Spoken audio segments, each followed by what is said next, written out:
శ్రీ సత్యసాయి జిల్లా నల్లచెరువు మండలం దేవరెడ్డిపల్లి గ్రామానికి చెందినటువంటి ధనంజయ అలియాస్ షేక్ మొహమ్మద్ ఆసిఫ్ పాకిస్తాన్కి అనుకూలంగా ఒక వీడియో పెట్టడం అనేది చాలా సంచలనంగా మారింది.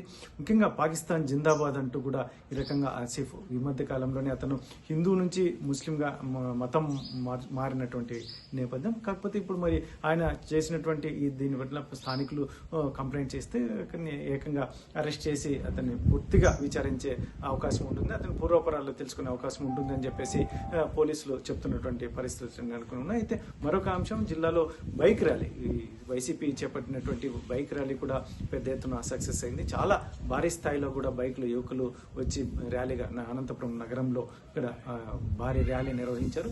ఇదే క్రమంలోనే ముఖ్యంగా అక్కడ చిన్నపాటి గొడవ వైసీపీ నాయకుల మధ్యన, ఎందుకంటే Kogatam Vijayabhaskar Reddy municipal vice chairman Kogatam Vijayabhaskar Reddy వర్గీయులు మరియు అనంత వెంకటరామయ్య మాజీ ఎమ్మెల్యే, ఇరు వర్గాల మధ్య కూడా చిన్నపాటి ఘర్షణ వాతావరణం నెలకొంది. అక్కడ స్థానికులు ముఖ్యంగా నాయకులు సర్ది చెప్పడంతో అక్కడికి సర్దుమరిగినటువంటి పరిస్థితి.